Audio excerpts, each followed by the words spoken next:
นี่คือเป็นบริเวณ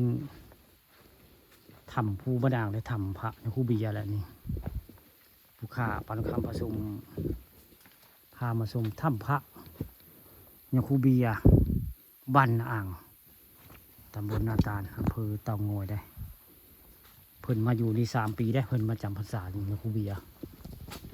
ทางเทิงก็จะเป็นถ้ำหน้าผาสูงนี่ตำนานอาจารย์น้อยพ่อเพียงกล้วยกันในถ้ำนี่แหละพี่น้องนี่มื้อนี้ตอนบ่ายมื้อนี้ผู้ข่าปานคำผสมพามาชมถ้ำพระครูบาเบียว่าตำนานถ้ำผีกงกอยบ้านนางตำบลนาตาลโอ้ยลงมาเนี่ยก็ได้ยินได้กินแต่ลูกจรานได้กินนั้นขี้บิ้งเลยได้นี่ยังคู่ยังอยู่บ่คือเงียบยามมันมีคู่มากเงียบเหงาเถอะโอ้ยเราไปแล้วฉันมีพายุหึงได้เดี๋ยวนี้จราได้ซาลุงกุจักได้อุงได้มาอยู่กับบุหึงเลยนี่มีแต่หนีอยู่เลยอยู่ในถ้ำนี่ได้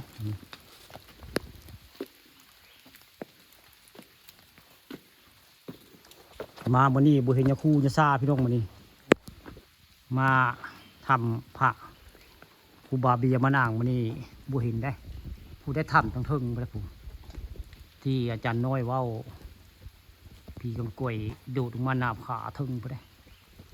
โดดมาใส่เพิ่นเพิ่นว่าข้างพี่ต่างหากได้เพิ่นว่าอาจารย์น้อยเดี๋ยวนี้เพิ่นอยู่ผู้ใดอาจารย์น้อยอยู่อำเภอนาแกวัดถ้ำช้างไปอยากสัมภาษณ์เรื่องพี่กำกล้วยกะเพิ่นละไปถามเพิ่นอยู่วัดถ้ำช้างอำเภอนาแกเพิ่นออกคลิปบุคคาไปหลายเทื่อได้นี่แหละคือบริเวณถ้ำพระภูมานางแล้วนี่มองพิงก้อยโดดลงมากับมองนี่แล้วผมก็ได้นี่มองนี่ละนี่โดดลงมาแต่หน้าผาเพิ่งไปในมองนี่คือมองพิงก้อยโดดลงมานี่ทางเทิงคือเป็นหน้าผาคนว่าได้ว่าพิงก้อยโดดมาดีนะประวัติของอาจารย์น้อยคนเล่าได้เป็นผู้เห็นแล้วก็คนที่2คือครูบาเบียก็ว่าเพิ่งก็เห็นนี่เพื่อนทำประหยัดเพื่อนเอานกบาเบียก็ว่าได้ว่าฟังว่าพิงก่อนมีคาเดียวน้อยๆยิ่งเขี้ยวปิตย่านคือผู้เฒ่าอยู่โน่นประวัติได้มีแต่ตำนานอาจารย์น้อยพ่อพิงก้อยแล้วก็คุบาเบียก็พ่อคือกันคนกับสมีพี่น้องผู้เห็นนั้นหินได้หินแล้วก็เป็นคือหุบเสือได้ผู้จึงครึ่งอยู่ผู้เสือหันหน้าทางตะเวนออกพี่น้องผู้เสือลายตัวบักใหญ่ได้หน้าผาแต่ว่าเป็นรูปร่างของเสือเป็นหูเรียบร้อยได้ผู้เบิ่งรถจะคือกระโตคือเสือขักแน่พี่น้องนี่อย่าว่าทำเสือกระแม่นนี่ผู้ข่าเสือว่าทั้งทำเสือแล้วก็ทำผีกังกอยจะแม่นได้ประวัติของถ้ำนี่ก็มีครูองค์เดียวเนี่ยมาอยู่ได้3 ปีก็อยู่นี่3 ปีอยู่ได้คือครูบาเบียบ้านอ่างได้เพิ่นอยู่นี่3 ปีถ้ำหน้าผานี่ยังบ่มีใครขึ้นได้เลยยังบ่ดีประวัติว่าใครขึ้นไปหน้าผาจะเทื่อแต่ว่าถ้ำหน้าผาเนี่ยมีถ้ำหน้าผาได้บริเวณภูบดางมื้อนี้พาหลานทรายเสียงยะเสียงยามมาเที่ยวมาชมถ้ำพระนคูเบียบ้านอ่างได้เห็นนั่นขี่บิ้งบ่จรานเห็นหลายบ่โอ้หลานเนาะ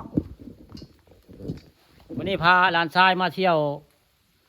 ถ้ำครูบาเบียหรือว่าถ้ำพีกังก้อยบ้านอ่างพี่น้องวันนี้บุคคาปาตะคามาชมพามาชมถ้ำพีกังก้อยหรือว่าถ้ำพระครูบาเบียบ้านอ่างได้ถ้ำนี่มีตำนานได้ครูบาเบียเพิ่งก็เจอคือกันในพีกังก้อยในถ้ำนี่เพิ่นว่าคนที่2กับองค์ที่2คือยกครูน้อยก็เจอคือกันได้พีกังก้อยมีแข้งเดียวพี่น้องบริเวณนี้อึมครึมในบริเวณนี้อย่างคู่ใดมาอยู่กับบ่เฮิงได้แต่แถวนี้ส่วนมากกับนอสรณีหมดได้นี่แหละคือถ้ำผีกังก้อยบ้านนางตำบลนาตาลผู้ข่าปาฐคำผสมวันนี้พามาชมถ้ำได้มาพาเชียงยาเชียงยามมาเที่ยวถ้ำบ้านอ่างตำบลนาตาลนี่ถ้ำพระในตำนาน ถ้ำพีกองก่อยอาจารย์น้อยพ่อพีกองก่อยเลยซักเสือเพ่น